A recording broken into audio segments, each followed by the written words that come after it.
Good morning. Come on, good morning. Bon dia. Thank you, thank you. I'm Carol Cohn, and actually, I got promoted since we put my name on the conference. I am Global Practice Chair of Edelman Business Plus Social Purpose. And I have been in the field of linking brands and businesses to social issues since 1982, when I had my own firm, Cohn. And I joined Edelman 2 years ago after selling my company to Omnicom. I know there's some Omnicom agencies in the room.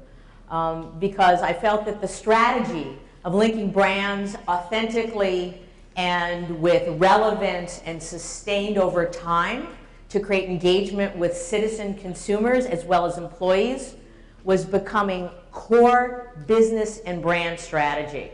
So I am thrilled to be part of Edelman, now the world's largest public relations firm, and I'm thrilled to be part of, to be the global practice chair. We have about 100 people around the globe helping companies and brands to do this important strategy.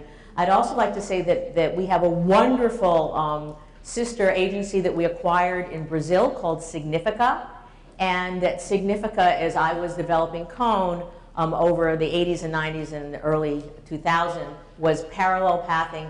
They have a philosophy called brand attitude, and they talk about brands that need to act before they talk.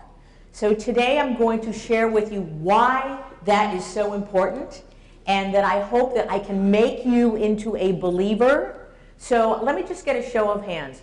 For whom you work for, is it important that your organization has a purpose, has a reason for being beyond? I'm seeing head shake. I want to see a show of hands. Is this important to you as an employee or an owner? Show of hands.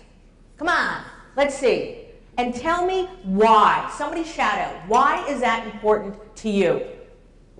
It gives us a reason to wake up in the morning. Excellent. Okay, what else? Come on, we got to get engaged here. Want to make a difference. Want to make a difference, okay? Somebody said to me, I want to tell my children what I do besides selling stuff. And then somebody the other day said, this is just the way we are. So purpose, which is the practice that I lead, you hear a lot of people, they use the term CSR, sustainability, cause marketing, cause branding. Don't get stuck in the word. In this totally transparent world that we're in, this is the way business must be. My colleagues on the panel are going to talk about that in their organization. Let's take a look at why now. First of all, this year we went through the 7 billionth person being born on our planet. And what's going to happen by 2050? There's going to be 9 billion people on this globe. But we have finite resources. And so we must find a way to utilize those resources for today, but tomorrow, for our children and our children's children, so they can be healthy, so they can have a vibrant career, that they can contribute to feeling as a whole person, having a family, having a community. But let's also see why now. You heard about social media yesterday and digital. Well, the major reason why this is so important, and this is a have-to-do strategy, it's no longer if, it's about the how. It's because of our totally radically transparent society that we live in. All of us, we have smartphones. We can find out about brands and businesses. What's the company behind who we're working for, who we're advocating for, who we're activating. But as well, I just made the proof about talent. We all want the best talent, and we want, especially young people, want to work for a company that inspires them. Then there's social issues all over the world of different types. I'll show you many today. Consumer expectations, we're going to talk about, especially the Brazilian consumer. And I'm going to talk about the research that we've done for 5 years at Edelman, which really has been tracking consumer attitudes and actions towards brands and companies with causes. And as well, trust. How many of you are familiar with the Edelman Trust Barometer? Have you heard of it? A few. I strongly urge you, because I know in your sales efforts and in your relationships with your customers as well as consumers, trust is something that must be there before anybody will listen to what you have to say. They will advocate or buy or work for you. We have an evolving consumer around the world. We have young people around the globe who want a job, who are graduating from college or from high school. They can't get jobs. That's a problem. But it's also a compassionate consumer, as well a vocal. We had, of course, Occupy Wall Street. We had the Arab Spring. In Brazil, we had riots against and protests against government corruption. And as well, empowered.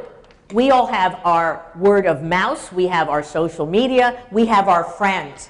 And you will see that it is no longer, you can see that there are protests that happen in 2 and 3 hours via online communities such as change.org and others. You can run, but you can't hide. So having a social strategy, not social media, but social issues engagement is absolutely exciting. And I'll tell you a secret for every person in this room, that if you can get engaged in this with your clients, with your companies, with your brands and your consumers, it will change your career. I guarantee it. I put my reputation on the line. It will change your career because you will have that additional purpose to do. So push it forward. Take some of the knowledge from this presentation.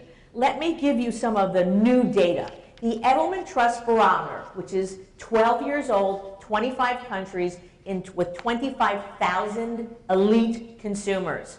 We asked the question, what builds trust? So this year we went deeper. We asked 2 different types of attributes of trust. Operational attributes, sound leadership, consistent profits, transparency. That is what is earned today. Trust today, companies do that. But we also had a second set of attributes. Those are social issues, social performance, treats employees well, listens to customers, engages with the environment.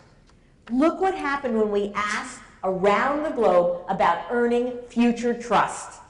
Future trust is earned with the social attributes at the top and the operational at the bottom. We call that, at the bottom, it's license to operate.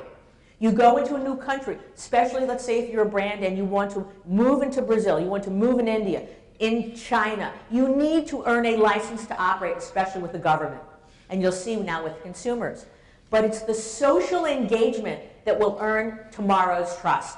Earn a license to lead, as Richard Edelman talks about that. Now, here's an interesting data point about Brazil and the Brazilian consumer.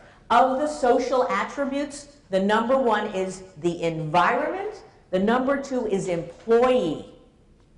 Those are the top 2 things the Brazilian consumer wants to hear from a company and a brand to earn their future trust.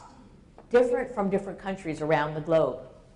So let me talk a little bit about our good purpose research and what it means for you and for brands. This was conducted in 16 countries, the largest ever. It's our 5th year, online, 500 citizen consumers that responded. Now let me just make a comment from this data that there is a new type of consumer. We don't consume.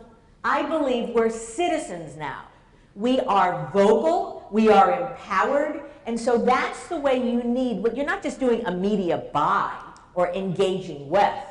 You need to engage in a way that touches the head, the heart, things that are relevant to that citizen consumer. Now let's talk about a number of quick trends, the theme lines that came out of our research. If you'd like to go deeper, you can go to edelman.com, and there is a lot more information about this. Let's look at the first trend. We're calling it the bull markets, the bull purpose markets. This year, there's a radical difference around the globe. In the developing countries and the rapid growth economies, and that's where we had fun with the bull versus the bears, it is not surprising about these countries. Very vibrant economies, wind at the back, millions and millions, hundreds of millions of new consumers coming out of the rural economies, wanting to be in the middle class, wanting to have education, health, a good environment, a future for their children. We're fixing our sign right here. Okay, thanks. You got that? Okay. Then you have, unfortunately, the older economies, The US and EMEA, we are not as purpose-oriented as the rapid growth economies. Let's see. Number one data point. If you only remember one data point from anything I talk about, this is it. Around the globe, citizen consumers said that business needs to place at least equal emphasis on societal interests as on business interests. And in Brazil, 91%. In China, 92%. Now, for those of you who are like, oh yeah, Carol, it's just research, we didn't ask if they bought something. We said, what is your expectation of business? This could have been 30%, 40%, 60%. Look at that. That is a bright, bright, shining light. Caution, caution, caution. Brands and businesses, take notice of this. In Brazil, everyone asks me about, well, what are the social issues? How do I pick a cause or social issue to engage with? I'll tell you a secret. I've been doing this work since 1982. I was 6 feet tall. Come on, you gotta live. I was sick. Oh, thank you. Okay, you can always tell a pioneer. They have the arrows in their back. I got shorter, but no more. I'm at Edelman, where I've got lots of colleagues, 4,200 around the globe, and we are on a tear about this is so important to all of us in our globe. So don't pick an issue if you're advising your clients or your customers via a list. But in Brazil, we look at from 85% to 96%, all issues are important. What's authentic to your business, what's your core competency, what is the relevant to your core stakeholder, including your employee, then begin to get engaged in a highly deep and authentic way over time. So here's what we're learning about the rapid growth economies and the citizen consumer. They are expecting business to get engaged. They feel empowered. And you know what? I feel responsible. So empower me. Give me a means to get engaged. We all know that brands today, what do you want to do? You want a new narrative. You want a dialogue. You want people to talk about you. This is a way to do it. And here's what consumers, citizen consumers, will do.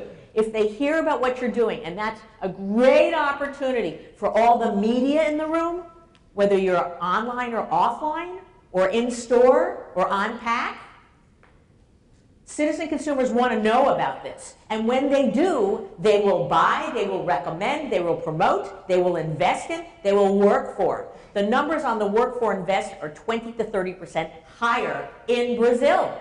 But if you're bad, they will protest. They'll be very vocal. So let's take a look at another theme. This is 5 years of good purpose research. We have declared two things. The last round, we said purpose is the 5th P of marketing. So you're all in marketing. What are the 4 Ps?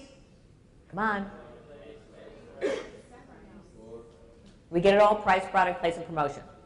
Most of those today, unfortunately, because of radical transparency in social media, can be knocked off. Purpose, being the 5th P, has an impact when it's done right on culture. It becomes the lens of strategy of how an organization acts. So Avon, being the company that best understands women around the world, women health issues, breast cancer, and the prevention of violence against women. IBM, a smarter planet. Everything they do is against that lens. That is their purpose. Let's just take a look at some of the data that supports purpose as a 5th P, the re-engineering of brand marketing. First of all, it's okay to do well and do good over time. And look at the Brazilian numbers. They're strong over time, higher than the global numbers most of the years. We then asked the question, this blew me away. We said, what triggers you as a citizen consumer to buy a product? First, price and quality. Nobody ever bought anything because of a social issue. It's the second tier of influencers. Social issues are in the tier of advertising and engagement. We said, is it purpose, design and innovation, or brand loyalty? Now, as a brand marketer, I would have said, oh, design and innovation, brand loyalty. Guess what? Purpose trumped the other two over 5 years, rising again and again and again around the globe, and highly, highly, highly important in Brazil. Here's what happens when you do an authentic engagement. You do it that's relevant to your stakeholder. Over time, well communicated, really important. This is the result. You get the recommend, promote, and switching. And look at the numbers, Brazil against the globe. much, much higher. In Brazil, citizen consumers want brands and companies to be engaged with the core issues that are important in their lives. And here's what it looks like. From Itaú, and from Ambev, and from Natura, and from Vale, programs that are engaged in culture, sport, health, the environment. There are social issues all around, and this is wonderful, deep programs, very well communicated. This is the third theme. The third theme is license to lead. What does that look like? Well, first of all, remember the 91%. So that's what citizen consumers want business to do. How is business doing? That's the blue one. Not very good. There's a huge gap. The gap spells opportunity. And what should companies be doing? In Brazil, radically different than from the US. In the US, it's donate a portion of profits, donate products. Not in Brazil. In Brazil, it's have employees engaged, provide educational information. Help me to understand about breast cancer, or about banking, or about the environment, how I can get engaged. Engage employees. That's another important area. Creating innovative and socially responsible new products and services. That's the other thing that purpose does for a company. It creates a lens to innovate. And then, here's the communication slide. That especially around the globe, but in Brazil, tell me about it. Don't be shy. Companies aren't just, oh, I don't want to promote this. You have, when you earn the results and the accolades, you are allowed and you are desired to communicate it. And what's one of the best ways? Social media. We know that. But don't forget on-pack, in-store, and via employees. I know companies that have hundreds of thousands of employees. Engage them, arm them, let them tell your story. And who's meeting expectations? For the second year in a row, it's Natura.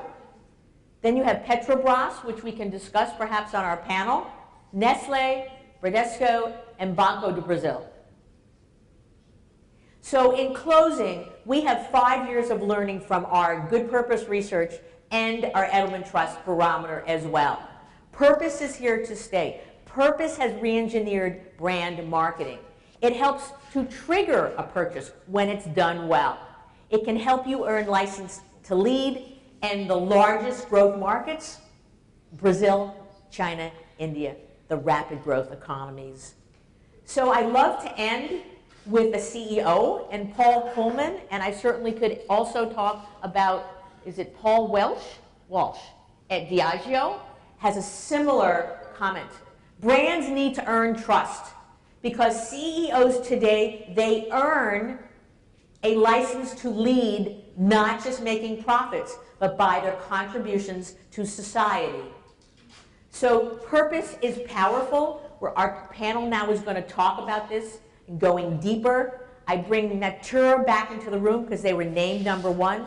Natura does everything from its supply chain, its ingredients, how it deals with communities. I was there last week visiting them, going on a factory tour. It's how they relate to their employees. It's embedded totally into their culture and has put wind at their back to be an amazing organization in Brazil. And so when you have a core, strategic, aligned, and well-communicated purpose, it will help to grow your business, and you will have a very, very powerful narrative to answer the engaged, vocal, and demanding citizen consumer in Brazil.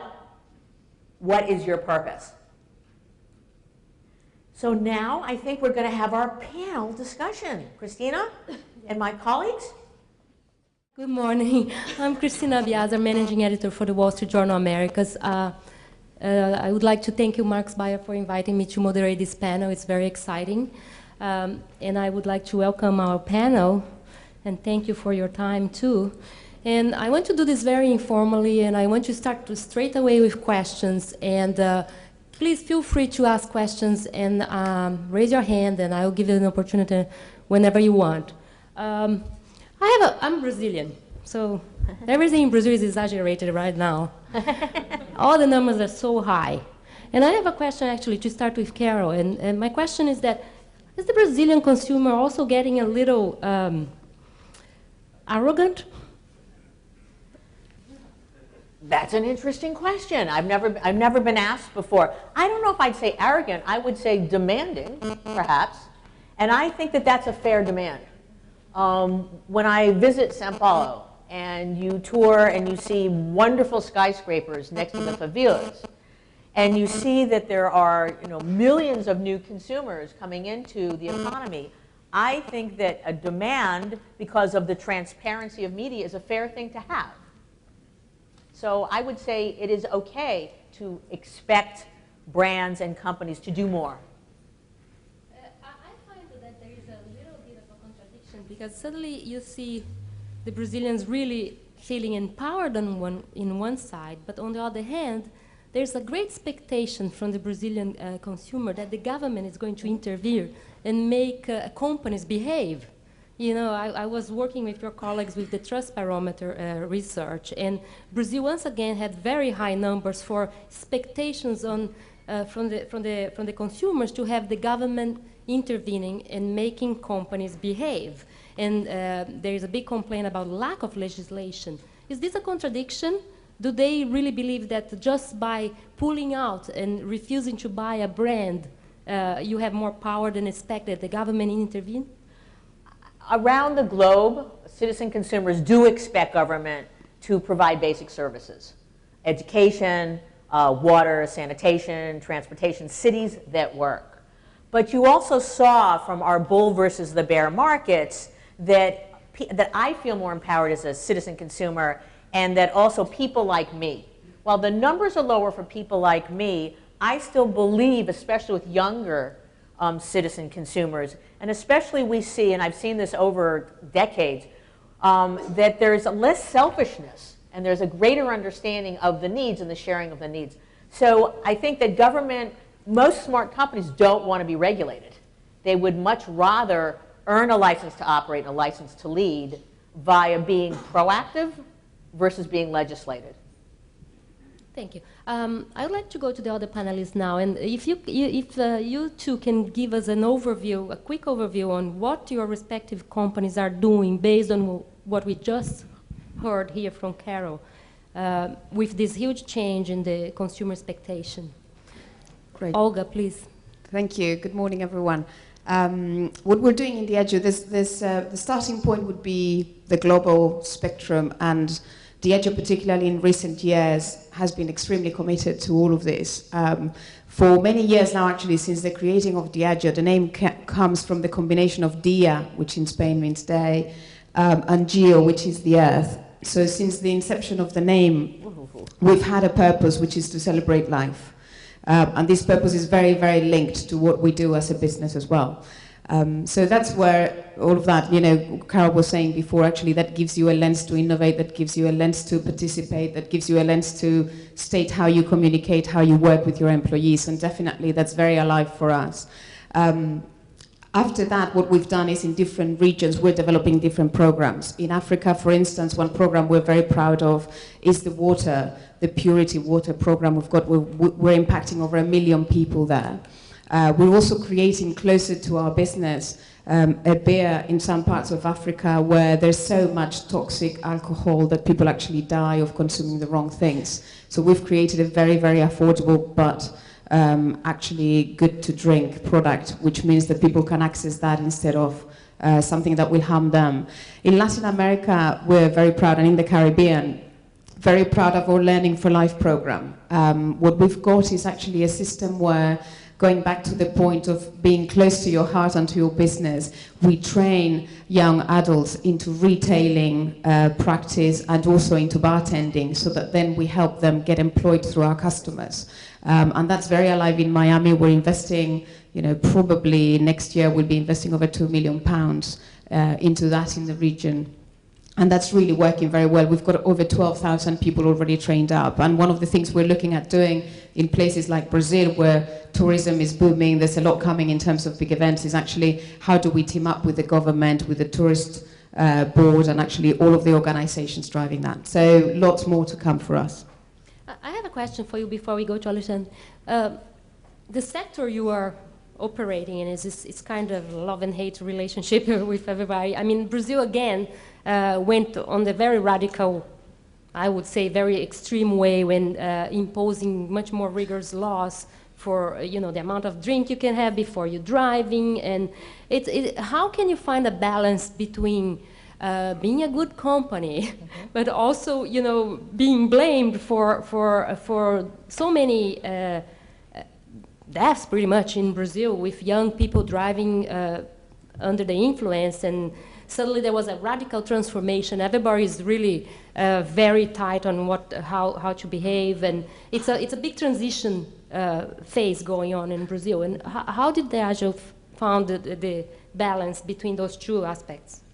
Well, first of all, I think it's important to mention that Diageo completely supports the zero alcohol before you drive, no matter where you are. So we're big supporters of that. And that's why we've set up we've got a system across the world. When we do brand activation, actually, we encourage people to take taxis or have a designated driver. So something that didn't exist in this region a few years ago, now is starting to be a common practice, which is people designate someone to drive when you're going out. The way that we deal with that is actually that we're very conscious that our product creates great celebrations for people, and actually very proud of that. At the same time, what we want to affect is how people feel, what are their attitudes towards using the product in a certain way. So, in the same way as you can be driving and texting and crash your car, nobody says that, phones are the creators of a lot of deaths when you're driving. So in the same way, what we do is we want to get people very conscious of the effect of what they're doing, and they're responsible. So for us, it's all about lifestyle choices. It's, you are an adult, you know how to behave, what you choose to do is your decision. You are accountable for your actions. And at the same time, make sure that we put together whatever campaigns are necessary to get people to very consciously understand that. So you're accountable, and we're going to let you know what you can do. And we'll provide you taxi services, designated driver campaigns. Thank you. Let's hear from Facebook. Alejandro. Thank you, Cristina. Good morning, everybody. I think the issue here is just fascinating. Just to start discussing on how consumers are changing their behavior and just paying more attention to what's happening now in the world. And this is absolutely aligned with what my company does, right? And it starts from the mission of our company, which is, Mark Zuckerberg believes that the world will be much better if people, are connected and if people are sharing things. And I think that, the best contribution that we can have, that we can give to this momentum is to really allow people to connect and share about different things.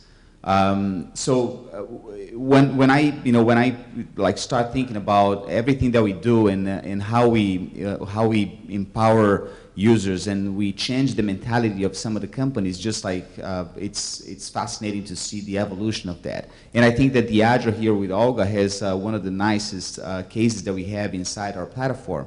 And this is really based on what we believe that's happening right now.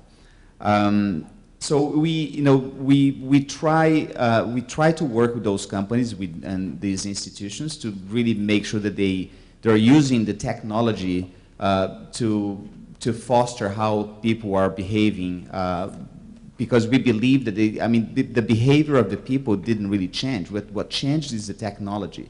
People like to share and people like to connect since we were in the caves, right? It's part of the behavior of the humans. I think that what Facebook does and what we are trying to do here is to really create this platform that helps people to connect and share. And then just going a little deeper into what the company does, and not sure how many of you saw this initiative of Facebook allowing people to share that they are organ donators in their profiles. I think this is probably one of the nicest examples also how we can use the platform and the fact that we have 900 million people connected to start thinking about a good purpose. And just by the fact that we allowed people to say, I'm an organ donator, in few hours we had more than 100,000 people saying that they are organ donators. This is specifically for the US right now, but I think that has a huge and tremendous impact in the society. So that's pretty much what I think. I think that the fact that we can provide this technology to help companies and consumers to really change their behavior, I think that's one of the most important things in our contribution. Thank you. If there are no questions, I keep going. If there are any questions, please just raise the. Oh, I guess there is one there. Do we have a mic for the gentleman? Way back there. Mike, we have to go. Oh, there she goes. Go, go. Way back there.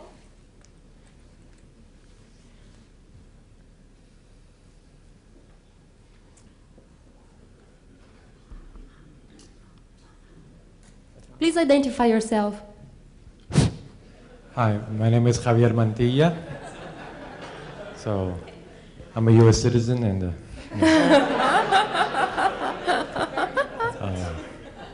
Social Security number. Anyway, the question that I have really is looking at the way advertising is built out in Brazil specifically, that is an agency model where there's not a breakup of the media companies as it is in most parts of the world.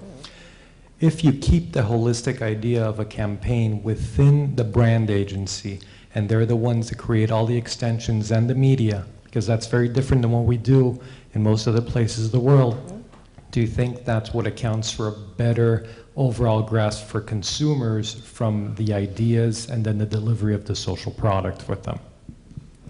Okay, I'll start.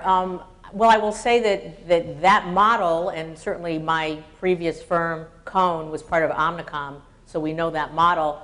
But there are vibrant public relations agencies in Brazil, and I believe that what's most important is the understanding about being authentic and finding the authentic purpose. There's a tremendous creativity once the social issue or the environmental issue is selected, and it needs to have, you know, it's kind of like a tree. It needs to have great roots, and then if those roots are really well fed, you'll have an amazing tree. But what's really, I put a lot of caution out there, is that the whole issue of pinkwashing and greenwashing, that to just try and make a large donation or sponsor an event but not make it sustained, you might get a little blip, but you're not going to get that true engagement and the affinity and the narrative and the allegiance with a brand. So, you know, I think that there are two types of agency models, you know, from the PR agency as well as the advertising. I think they both can go at it and support it, but authenticity has to be at the core. That's the most important thing. I think Alexandre wants to add something. Yeah, Javier, tudo bom? He's American, but he's like half Brazilian, half Cuban, Guatemala. So I think there's absolutely nothing to do with the agency model, right? I mean, the consumers are changing their behavior because we have now platform technology. That's what I call the tech disinhibition, right? I mean, people have a voice when they're on the platform where you have the real identity, and that's probably you know, one of the key changes and the transformation that we are seeing today with the social networks is because people now have like a real identity. You know, remember, you know, years ago we had an ICQ. An ICQ, you were a number, right? You were like 1, 3, 4, 5 at ICQ, and then you used to connect and talk to people as a number. Now you have a real identity. You know who you are. You know your interests. You know where you go, and that gives a lot of power to consumers to complain, to celebrate. And we have tons of different examples of things that happened in the last couple of years because this technology it's giving the power to the consumers. So I think there is absolutely nothing to do with the agency model. I think this is something that the companies need to look into, like independently of what's the model, because, you know, if we like or if we don't like, you know, whoever runs a company, it needs to understand that we don't control our brands, we don't control the message anymore. I think that Coca-Cola has something, and they say something very interesting. I mean, I think that the biggest challenge for the marketeers right now is how we change, how we shift this, like this mentality of the impressions to expressions, right? For many, many years, I mean, the one thing that we used to do was to really focus on what's my target? And, you know, how many people do I need to achieve, to reach? Right now, and that was impressions. Right now we need to think about expressions. You know, how can I create content? How can I create something that makes my users, my consumers, to really share and be a brand advocate of my brand? So that's, I mean, that's the level that I think we should really think about, like, independently of the model. And do you think the companies are adjusting fast enough to this huge change that technology is bringing? I think, yeah, well, fast enough is a very broad concept, right? I mean, I think that there are some companies that's yes, it's changing very rapidly, and you gave some examples or Carol gave some examples from Brazil, and I think that the example from Natura it's very interesting because they're really using the, this massive natural resources that we have in Brazil, and they're doing a good job. I think it's not every company, and that's part of our job. And Tatiana, who is also here based in Miami, it's to really talk to those companies and explain how they can use this platform to really start putting this shift into these connections with the users. I see Carol shaking her head a lot. So. Oh no, I'm not shaking my head, but I would say that when I talk about you have the permission to communicate as a brand in a company. It's really important to use 360 degrees and different types of communications. And I feel social media is so important because companies and their purpose, they usually don't have enough money for a full purchased media campaign. But I am also still believe in purchased media, and I also believe in video, whether it's short form, whether it's YouTube, or whether it's major spots. Because I think that there's a certain group, which is the senior executives of the company, that need to see their purpose in a major way so that other senior executives say that's a good thing. And do not underestimate that to truly have a purpose, it needs to be driven from the top, and then it needs to be authentic to the center of the organization and employees. But to get the resources, it's the C-suite who will say, I want advertising, research, brand marketing, R&D, HR, measurement, PR, community relations, and government relations to all come in the room. This is a secret sauce thing I'm sharing with you guys. This is when I was 6 feet tall. I'm now 5 feet tall, but I'll share it. Which is that bringing all of those resources into a room, they have assets. And then you create this incredible thing that is aligned with the business and the brand, and then you begin to distribute it out and engage. Yeah, and just one very quick comment. I think that you are totally right, and I think that we need to use the different forms, and I'm not saying that we should not use the other medias. I just think that we need to think how we engage the users. I used to say that the evolution of the communication in the advertising went from 180, 360 to 365. Right? We started with 180. I mean, it was a one way for many years. It was a one way form of communication. And then the companies and the big brands used to do the advertising really to reach that, but there was no connection, there was no interaction.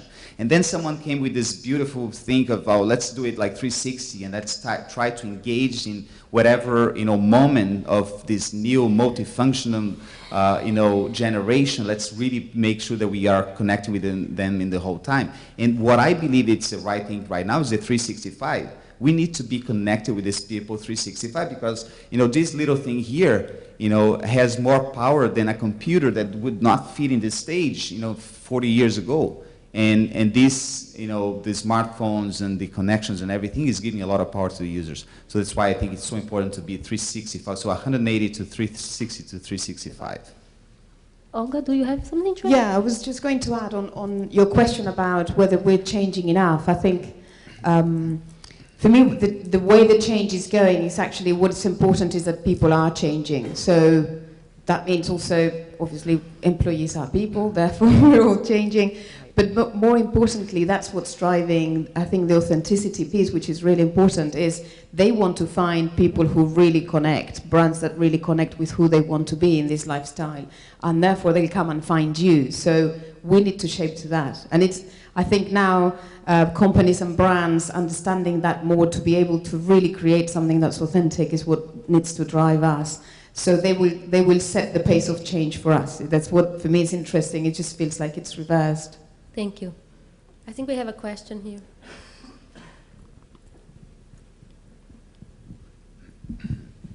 Hello. I'm Alain Grunendahl from Gray, Latin America.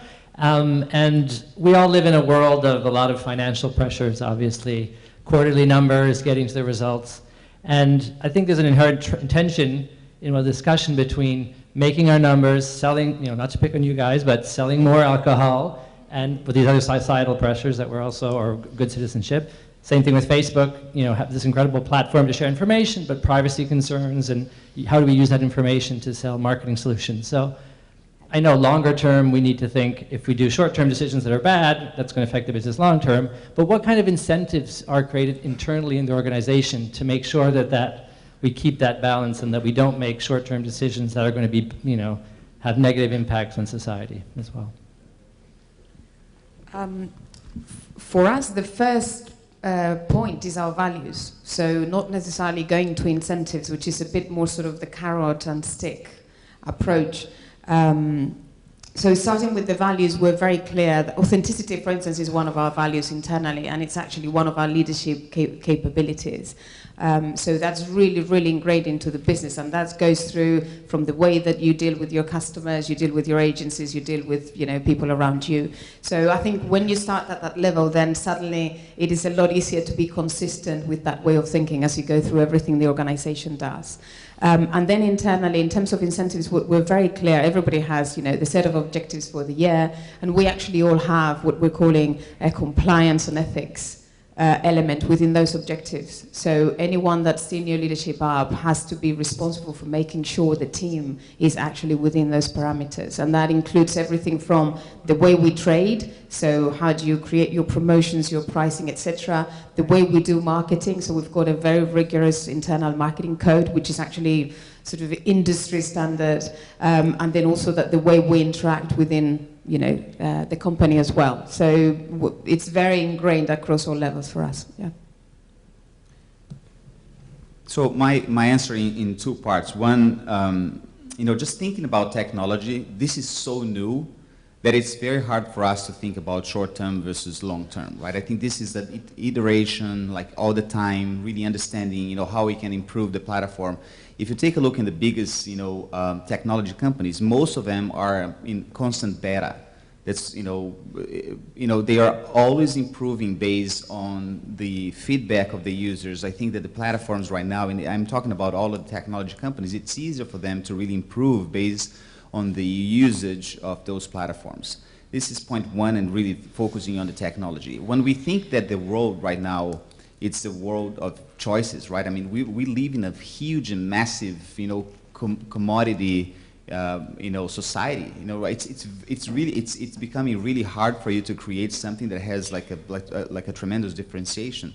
So I think that one of the reasons why the companies are focusing so much in all of the things that we're discussing here is that you need to grab the attention. You need to make sure that your users are keep using, that your company keep growing, and that really is related to the to how much responsible you are as a company, how much you preserve issues like privacy, like you mentioned. I think it's it's the hands of the consumers. I think it's our role right now to really think about how we can keep delivering things with responsibility. So I think that's it's a very interesting question. I think companies really need to keep, as we say in Portuguese in Brazil, we keep an eye on the cat and another one on the fish, right? So that you avoid that Yeah. If I can answer that, I think that there's a number of ways, because everyone's under huge financial pressure. So if every company, if it's on the philanthropy side or various sponsorships, getting more focused on what you have, so doing less, bringing them together, finding some theme line that will fit in with a social purpose that will also tie into the business and the brand and the relevancy. So you can take what you have. Focus is your friend. That's another one of my 6 feet tall to the 5 foot tall, journey. Focus, so you've got something going now. But the other thing is that purpose is now becoming a huge lens and a driver of innovation in organizations for new products, for new processes to make money. And a great B2B example will be GE and their eco-imagination purpose. And GE knew that they had to create new products and services in a carbon-constrained world. And so what was launched by Jeff Immelt was eco-imagination, but it wasn't a theme line, albeit they spent a lot of money on communicating it. It was a rallying cry for their engineers to recreate turbines and jet engines and desalination and locomotives, et cetera, because their customers need to have better performing, more greenhouse gas efficient products. They then have gone out and sold those and have made $20–30 billion of new sales based on these new, very deep purpose environment at the center.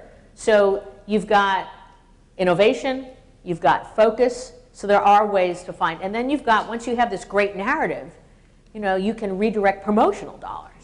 And then you involve your retailers and your supply chain and your employees. Employees also are another way. It's not additional money. It's actually adding Miracle-Gro to them to engage them and take their energy and to have them as grassroots ambassadors and champions. Oh. I just wanted to add something, as I was thinking a bit deeper about your questions, and as Carol and Alexandra were sharing. And I think, you know, as much as we've got a lot of that going on, I wanted to share some of the dilemmas that we're also facing, you know, because it felt like I just gave you an answer like it's all clear and really it's sorted. And it really isn't. This is something that keeps coming up. And I think when you put this idea of purpose and sustainability in the mix of the long and the short term, then you can go, oh my God, then now this is really all very confusing. And maybe the opportunity is that you just have to rethink the short and the long term, like things that maybe don't exist as separate. And you will always have peaks and troughs, and you'll have periods where you're really struggling or not. But the long term is your purpose, and that never changes. And then what might be the adjustments you need to do in the short term to get somewhere? So that's where the balance is really tricky, but I think that's where the end result will always keep going, is where you are very clear that your purpose is the thing that doesn't change and keeps you going. And then you will have economic instability, or, you know, financial pressure for a while, and that might mean you have to cut back on some things. So there's something around, in my head, is as if you were changing from I'm doing something because it's the right thing to do, to doing it because it's what you do, because it's who you are. And therefore then that feeds the short term as well, and that will tell you what you do and what you don't do. So that's, I think, you know, in my head a bit the journey sort of we're going through. Thank you. Before I pass to you, I will make a quick question here. I would like to revisit this little ranking that Carol showed us about the companies with best recognition in Brazil in particular. And we are saying Natura, Petrobras, Nestlé, Bradesco, and Banco do Brasil. And this, for me, is very intriguing. I mean, I can see Natura, because Natura was born as a company that years ago was emphasizing the environment and all that. Petrobras couldn't be in a sector more seen as the devil, as well as banking. Everybody hates banks right now, and suddenly you see two of Brazilia's biggest banks in the ranking. So can you tell us what's going on here? Sure. And you're right. Financial services as an industry is the least trusted industry around the globe. No surprise. I think part of it's Brazilian pride. I think part of it is sponsorship. I think that I know that in Brazil, actually, there are tax benefits to support cultural, social, and environmental activities. Interesting. That doesn't happen that much in the US. So I think that I don't think the citizen consumer knows the difference at times. And so I think that the massive amount of banners and sponsorship begins to blur, and I think that that's influencing some of those. In sports, you mean? In sports, but also culture, because Petrobras does a lot in culture. Oh, okay. And how Nestlé gets into this picture? Nestle is I believe, one of the most socially engaged companies in terms of from their supply chain and how they operate. And they have all sorts of programs that are, whether they're good for society or supplier-based or they're consumer engaged. And I think that's why it came up. That's interesting. Anybody from those companies here? No? Oh, no.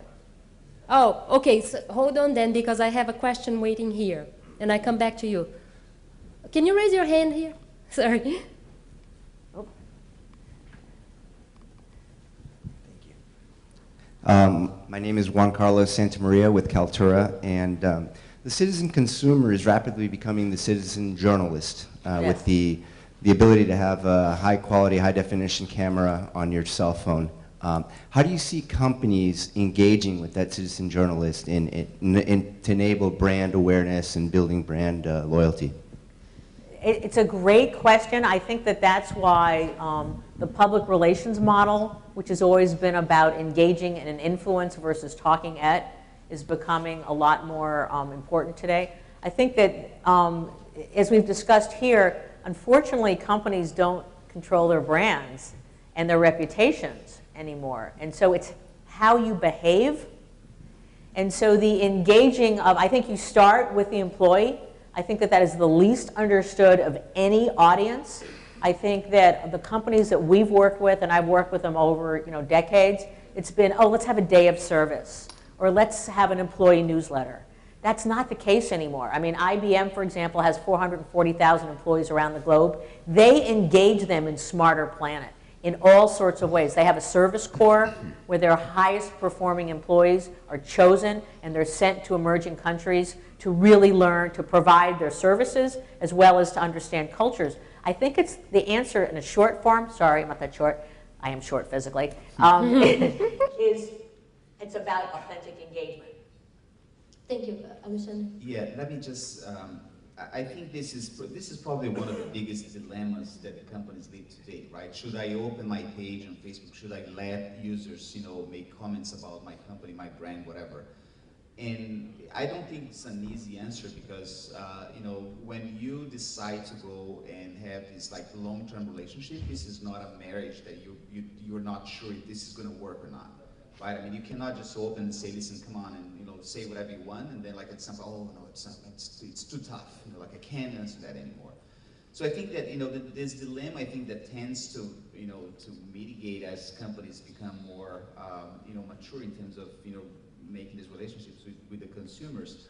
But I think it's still a big challenge. There are some companies that decided not to open and not to have this open relationship with consumers, and they had massive problems. There is this like very famous case in Brazil where it's a clothing company that launched this new line of fox fur hats and jackets and everything, and like after a week, a group of 500,000 people were saying that they were killing fox and rabbits just to make the clothing. And they had to, and they were absolutely closed, but they decided after like 2 weeks and protests in front of the stores and everything, they decided to just shut down this line and not sell anything.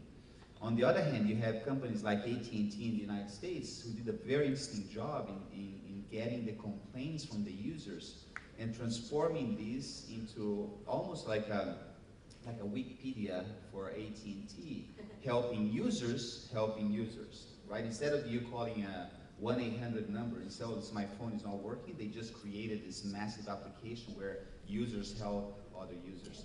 So, I mean, I think it's an interesting dilemma. I think that, that you guys as marketeers, you need to understand, if you're ready to do it, but I think that at some point, I think it's important for you to think about, and, it doesn't need to be only on Facebook, right? Comcast did an amazing job with Twitter as well. So I think it's really like a matter of thinking and understanding what's the objective and if you're right or not. Thank you, Alexander. I think we have time for one more question. Yes. Back there.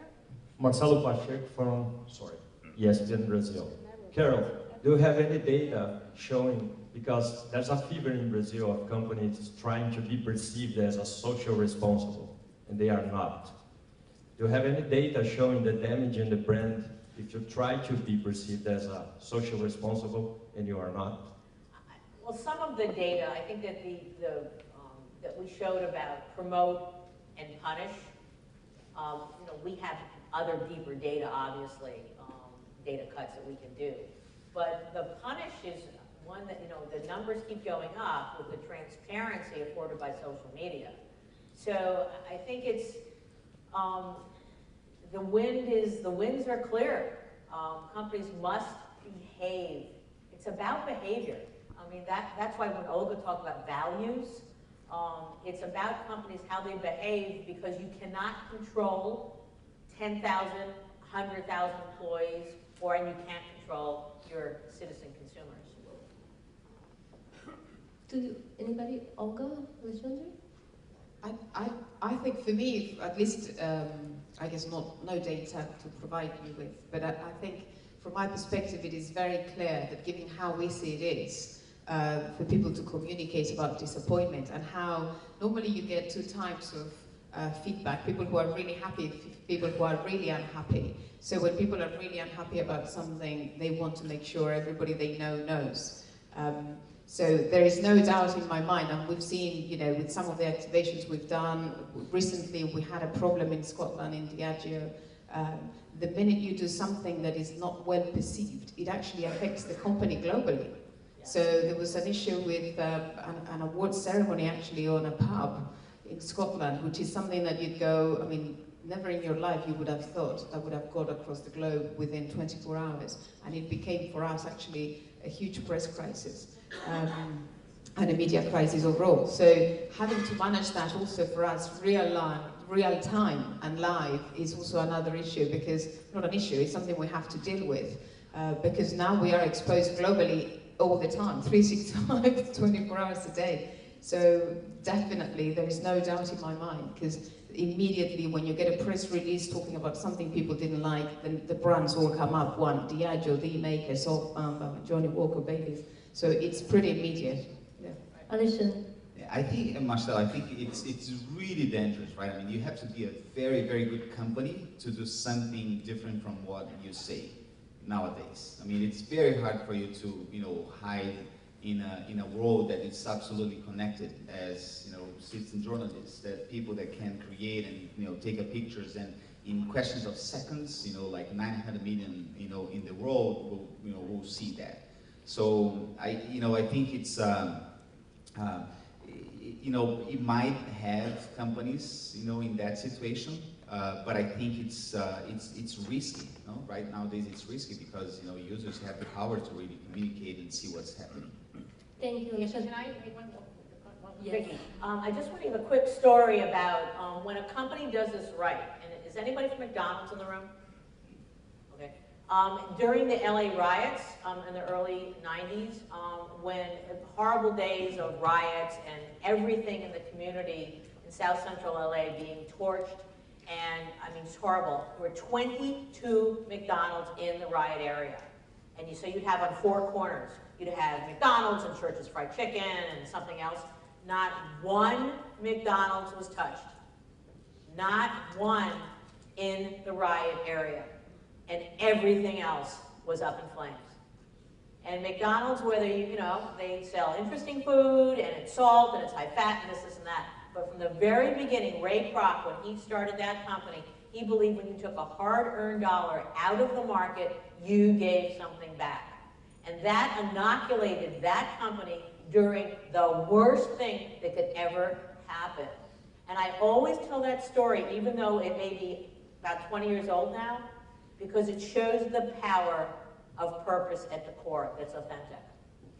Thank you, very interesting. I think we're running out of time. Someone is looking at me.